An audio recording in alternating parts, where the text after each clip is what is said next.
아, 찾았어요? 네. 네, 빨리 찾았네. 예, 그래요. 폴 케네디에 따르면 강대국은 군사력, 인구, 지정학적 위치, 산업, 과학기술, 신용, 외교 능력 등 자신의 자원을 효율적으로 활용하는 나라이다. 이런 기준에서 보면 미국은 중국, 러시아와 마찬가지로 제국주의 정책을 펼치지 않더라도 그 자체가 강대국이다. 이 책은 미국이 강대국의 지위를 넘어서서 세계의 패권을 장악하게 된 원인과 과정, 그리고 전망을 다루고 있다. 오늘날 미국이 세계를 지배하는 것은 갈수록 어려워지고 있다. 일단 악당이 없어지면 보안관이 필요 없듯이 소련 붕괴 이후 미국의 세계 경찰로서의 지위에 대해 의구심이 높아지고 있다. 향후 미국은 러시아, 중국, 인도와 같은 강대국과 함께 세계 지배의 손익을 분담해야 한다. 이에 미국은 세계 지배의 이익을 독점하고자 군사적 우위를 통해 쇠퇴하는 경제적 지배를 지탱하고자 할 것이다. 하지만 군사적 우위 역시 약화될 수밖에 없다. 네. 양기소 동지 뭐 할 말 있어요? 손 들었는데? 양규서 동지가요? 네. 할 말 있나? 얼로우 스피커, 허용했어요. 양기소 동지 뭐 할 말 있으면 하세요. 양규서 동지는 지금 뭐 오고 있을 텐데? 예, 그래요. 알았어.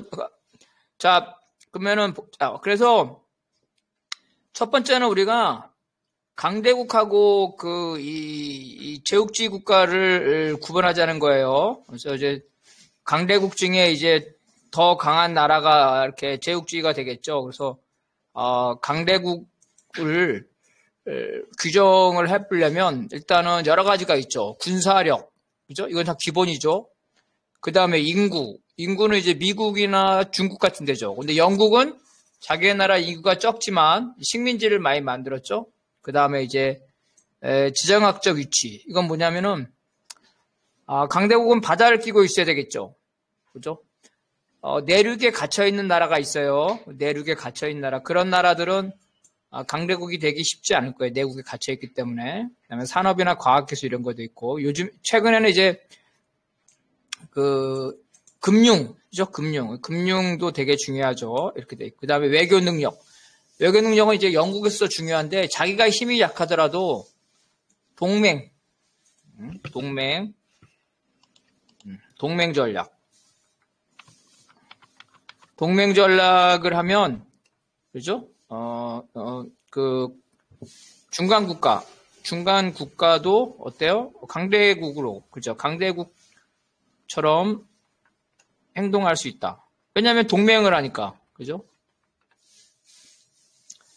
예를 들어서 유럽연합을 봅시다. 지금 유럽연합과 나토가 있는데 미국에 지배당하고 있는데 미국에 지배당하지 않고 유럽 전체가 강력한 동맹을 맺으면 거의 미국에 맞설 수 있을 정도로 강해지겠죠. 근데 지금은 그 유럽연합을 보더라도 강하지 못하죠. 동맹이. 예. 과거에 어떻게 소련이 있었어요. 소련. 그죠? 소비에트 연방은 러시아뿐만 아니라 그죠? 열 몇 개 나라인가? 소비에트 연방이 그렇게 연방이 있었죠. 이렇게 강력한 동맹이었죠. 이렇게. 그래 동맹 외교 능력은 동맹 능력을 말하는 거예요. 그래서 이런 것들을 물적 인적 자원을 잘 활용하는 나라라는 거죠. 그래서 이제 가장 대표적인 게 미국, 중국, 러시아가 있을 거예요. 그래서 이 책은 주로 미국을 다루고 있어요. 미국의 패권 과정, 어떻게 성장해왔나 이런 것들을 다루고 있습니다. 미국의 전성기는 냉전 시대예요. 냉전 시대. 미소 대결 시대.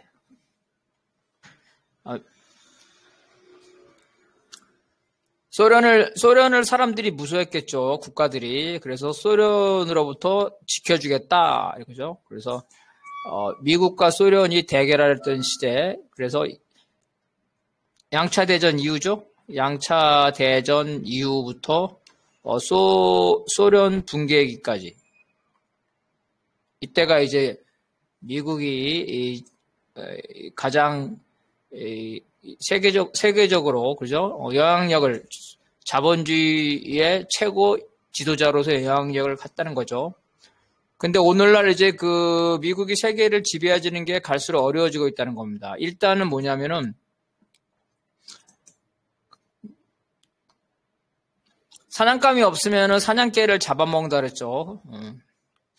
그래서 깡패가 없으면, 깡패가 무서운 사람이, 악당이 사라지면 보안관이 필요 없죠. 그래서 맨날 소련 탓을 했는데, 소련이 붕괴됐죠. 소련이 붕괴되니까, 굳이 그 미국과 소련의 대결전에 있어서 소련 포비아가 없는 거죠. 미국에 반드시 의존할 필요가 없다. 이런 거죠. 세계 경찰. 그래서 소련이라는 공산국가를 깡패로 만들었는데 이 공산국가가 사라진 이후에 이제 뭐를 깡패로 만들었냐면 그 다음 누굴 깡패로 만들었어요? 이슬람이죠? 이슬람을 깡패로 만들었잖아요. 그죠? 이슬람을 깡패. 그래서 이슬람과의 전쟁, 테러와의 전쟁이죠. 이렇게 됐고 최근에는 누구를 깡패로 만듭니까? 중국이죠? 중국. 그래서 경찰은 이게 어느 정도 조폭이 있어야 되죠. 조폭이 다 사라지면은 경찰 인력을 감축하겠죠. 미국에서는, 우리나라는 그런 일 안 일어나는데 미국에서는 어떤 일이 많이 일어나면 미국에는 의용소방대라는 게 있어요. 의용소방대. 이건 뭐냐면 불이 나면 출동을 해서 수당을 받는 사람이에요. 불이 안 나면은 돈을 못 벌어. 그래서 이 적절히 불이 나야 돼요. 그래서 어떤 일이 벌어져 실제로 많이 일어나요. 미국에서 소방관이 불을 질러요. 산불을. 소방관이 방화를 한단 말이야. 그래야 자기들이 먹고 사니까. 마찬가지로 보안관이 먹고 살려면 악당이 필요하겠죠. 그죠? 세상이 너무 평화로우면 어떻겠어요? 평화로우면 군인과 경찰을 감축하겠죠? 그래서 군인과 경찰이 유지되려면 세상이 어느 정도 어지러워야 돼요. 그래서 끊임없이 미국은 이렇게 악당을 만들어 왔다는 거예요. 그 다음에 이제 그 중국이죠. 중국과 인도가 되면서 세계 지배를 단독으로 지배하기 갈수록 어려워져서 이걸 이제 나눠지죠. 나눠서 그래서 다극화 이런 거죠. 예를 들어서 이런 거죠. 동아시아에서는 중국의 영향력을 인정할 수밖에 없죠. 그죠? 서남아시아에서는 인도의 영향력을 인정할 수밖에 없어요. 서남아시아에서는 인도의 영향력이 아주 대단합니다. 그래서 서남아시아에서는 인도의 영향력이 이렇게 해서 어느 정도 상대방을 인정할 수밖에 없는 이제 그런 상황으로 가고 있다는 거. 이게 이제 다극화라는 거고 최근에 말하는. 그래 미국의 그 고민은 뭐냐면은 미국의 군사적 지위. 미국의 군사적 지위는 세계 1위죠. 세계 1위인데 나머지를 다 합쳐도, 그죠? 나머지를 다 합쳐도 미국을 따라오기 힘들어요.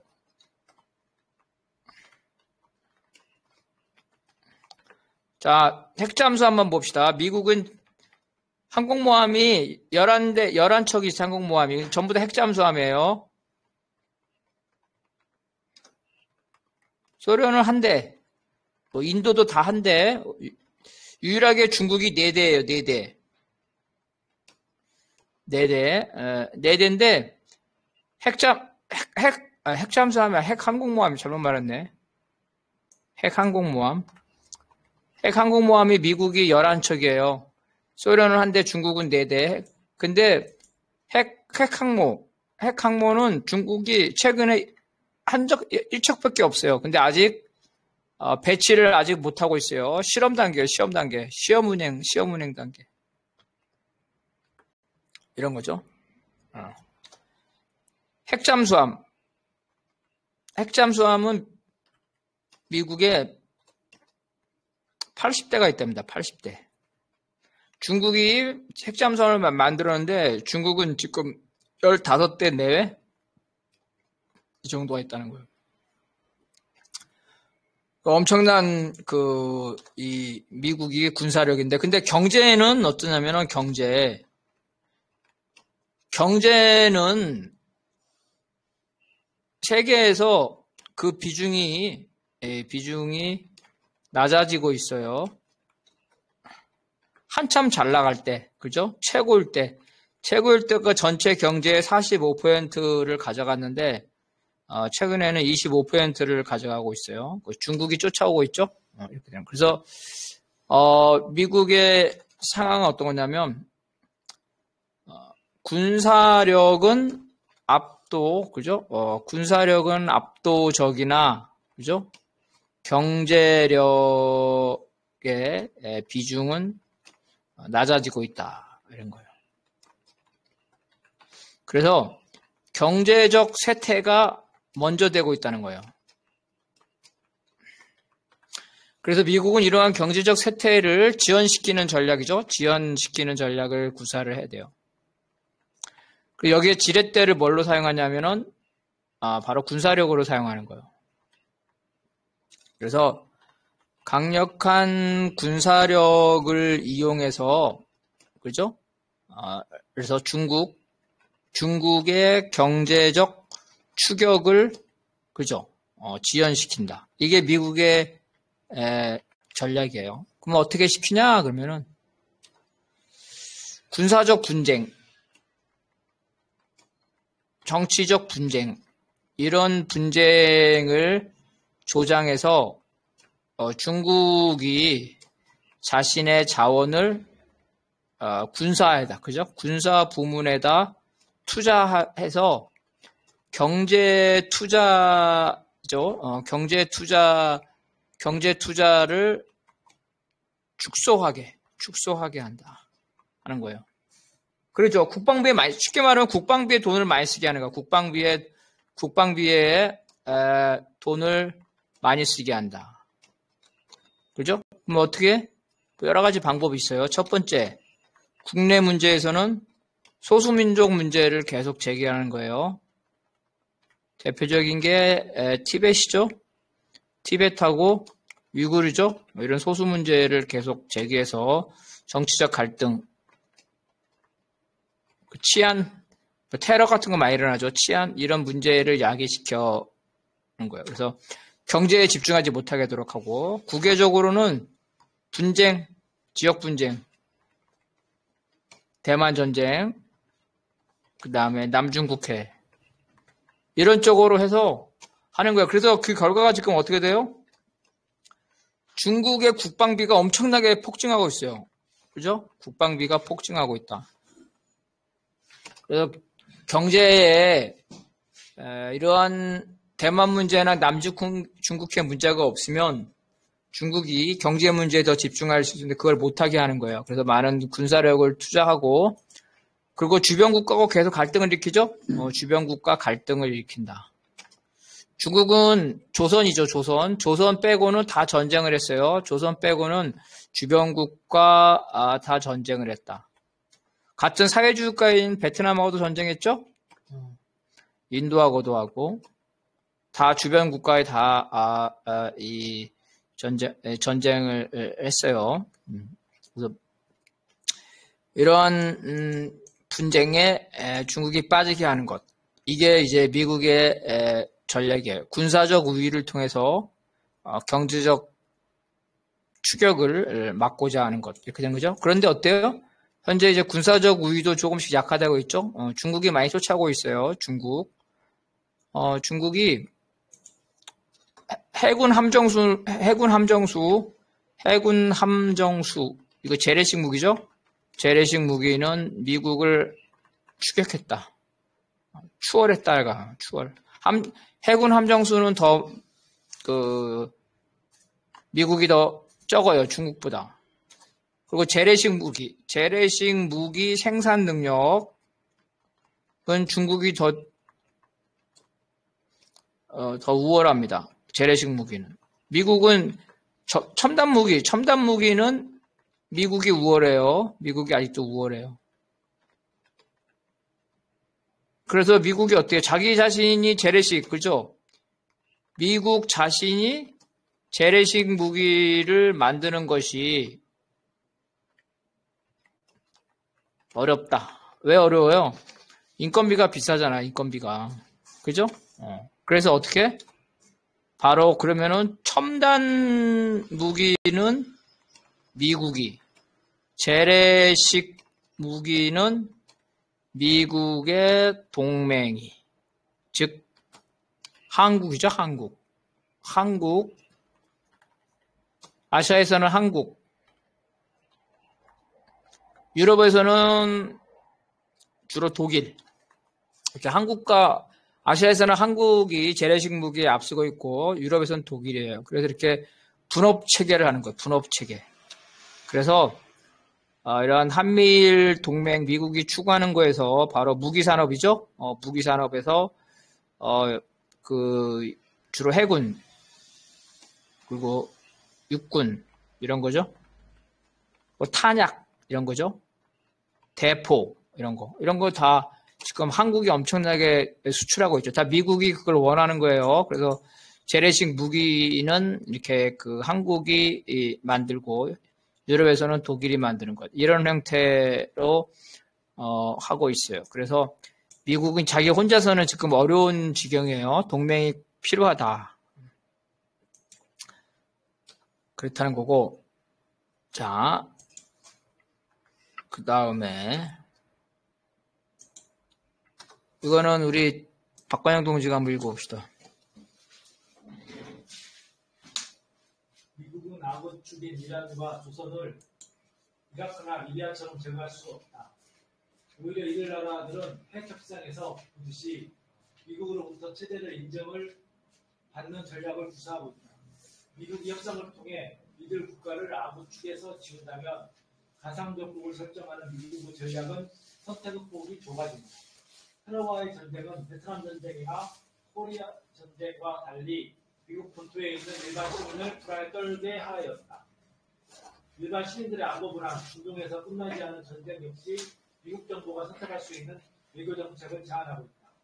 이런 조건은 지상군 철수와 네이션 빌딩의 중단, 해외 미군 기지의 감축, 국내 문제를 세계 등 수사를 심화시켰다. 2016년 대선 결과도 이를 반영하였다. 네.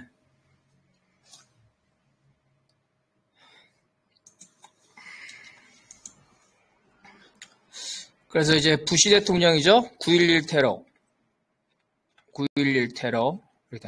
그래서 이때 어떠냐면은 자 소련은 붕괴됐죠. 그래서 러시아가 됐죠. 이때 러시아가 엘친이었어요. 엘친 시대에는 어떠냐면은 미국의 그 지원으로 러시아가 생존했어요. 그래서 엘친이 이제 그 친미죠. 그래서 미국이 어떻게 했냐면 러시아 때 대통령 선거, 엘친이 장기 집권했는데 러시아 대통령 선거 때마다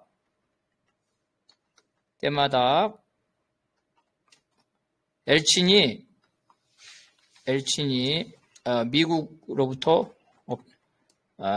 엄청난 재정 지원이죠. 엄청난 재정 지원을 받아요. 쉽게 말하면 엘친이 그러는 거예요. 미국 가서 돈을 뜯어오는 거예요. 받아오는 거예요. 그래서 러시아 경제를 유지를 해요. 그 다음에 미국의 그 정보기관과 선거 전문가죠. 선거 전문가가 모스크바에서 캠프를 차렸어요. 그래서 엘친을 계속 당선시켜주는 거예요. 그래서 러시아 시기 때 엘친 시기 때 러시아는 미국에 완전히 의존하고 있었어요. 그죠? 그래서 엘친이 미국에 의존하죠? 그 사이에 미국은 어땠어? 나토는 동진이죠? 나토 동진을 해서 러시아 근처로, 그죠? 근처로 동맹을 확대했죠. 그래서 엘친이 해도 아무리 내가 니네들 도움으로 살고 있지만 해도 너무한다 그래가지고 안 되겠다 엿먹으라 그래가지고 엘친이 중간에 사퇴하죠. 엘친이 자진 사임이에요. 자진 사임. 물론 건강함도 안 좋지만 그 다음에 후계자를 내세우는데 그 후계자가 누구예요? 바로 푸틴이에요. 푸틴도 처음에는 엘친처럼 미국하고 친하게 지내려고 했어요. 그래서 푸틴이 두 가지를 요청했는데 러시아가 나토에 가입 그리고 유럽연합에 가입을 미국에 요청했는데 미국이 다 거절했어요. 왜냐하면 나토나 유럽연합에 가시하면 러시아가 유럽에서 강대국이죠. 유럽에 대한 영향력을 확대하죠. 영향력을 확대하기 때문에 이걸 반대한 거예요. 그러면서 계속해서 러시아 그 주변국이죠. 주변국으로 뭐 폴란드라든지 이런 나라들 주변국을 나토로 가입시켰죠. 그죠? 나토 가입. 그래서 푸틴이 결국 그래서 어떻게 했냐면 독립선언하죠. 푸틴이 미국으로부터 독립하고 자주 노선을 걷는 거예요. 어쨌든 근데 9.11 테러가 났을 때는 그 러시아가 그 거의 미국에 의존하면서 살았어요. 그래서 이 러시아를 그 악마로 만들 수가 없었어요. 그 다음에 중국은 더 심했죠? 바로 미중 분업이죠. 미중 분업. 그래서 9.11 테러 당시는 러시아와 중국은 미국과 아주 화기애애했다. 사이가 좋았다. 동반. 그러니까 미국이 깡패가 필요하죠? 그래서 9.11 테러로 해가지고 악의 축이다. 그렇죠. 악의 축. 그래서 악의 축에는 바로 이슬람 세력. 그리고 잔존하는 사회주의 국가죠? 잔존하는 사회주의 국가. 조선, 쿠바, 이런 나라겠죠? 베네수엘라. 이런 나라들을 악의 추억이라고 하면서, 미국의 패권이죠. 그 패권을 합리화시킨 거예요. 그 중에도 이제 리비아도 악의 축이죠. 리비아 카다피는 핵무기를 폐기한 이후에 미국이 일으킨 그 반란이죠. 거기에 따라서 죽었죠. 그래서 그때 이란과 조선은 리비아처럼 할 수 없다는 거예요. 왜냐하면 이란은 영토가 무지무지하게 넓어요. 그래서 이란을 점령한다는 거는 되게 어려운 일이에요. 엄청난 커다란 영토예요. 조선은 핵무기를 가지고 있고 둘 다 강대국, 리비아 같은 나라하고는 비교가 할 수 없어서 악의 축으로 하지만 제거할 수는 없다는 거죠. 이란과 조선은 미국과 사이좋게 지내고 싶어해요. 그런데 미국이 거부하는 거예요. 거부하는 이유는 이런 악당이 필요하기 때문에. 그죠? 악당이 있어야 된다는 거예요. 가상적국이 있어야 된다는 거죠. 이게 이제 테러와의 전쟁이었어요. 그래서 테러와 전쟁의 특징은 뭐냐면은 국경 없는 전쟁이에요.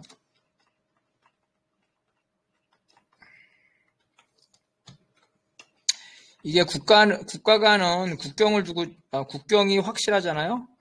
근데 테러 단체는 국경이 없어, 실체가 없어. 그래서 국경이 없는 전쟁이야, 국경. 그래서 미국 국내에 테러가 많이 발생했죠. 미국에서 여러 번 테러가 일어났어요. 미국 본토가 공격받은 거예요. 미국 본토가 공격받은 거는 미국의 독립 이후에 1812년 영국이 그 백악관을 불태웠어요. 이때 한번 크게 받았고, 그 다음에 하와이죠? 진주만 폭격, 일본한테 한번 받았고, 그 다음에 9.11이에요. 그러니까 미국의 충격이 엄청나죠. 그런 엄청난 충격이었어요. 그래서 불만. 베트남 전쟁은 군인들만이지만 이거 일반인한테까지 가니까 요즘에는 미국에서 이슬람주의자들의 테러가 별로 없었는데 테러와 전쟁이나 9.11 당시에는 이슬람주의자에 대한 테러가 많았어요. 누가 토로했냐? 이슬람민, 미국 시민.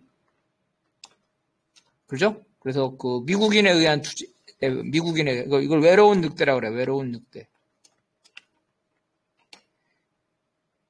미국 시민인 이슬람 시민들이 미국의 이슬람 정책에 이 분노를 해가지고 혼자서 테러를 일으키는 거예요. 주로 또 어떤 마인 테러가 있었냐면은 미군 중 이슬람교도 아니면 이슬람 출신이죠? 이슬람 출신. 미군에 많죠. 회교국가 출신들이 많죠. 이 사람들이 자기 형제의 복수를 하기 위해서 미군들이 총기 난사 사건이 여러 번 일어났어요. 총기 난사.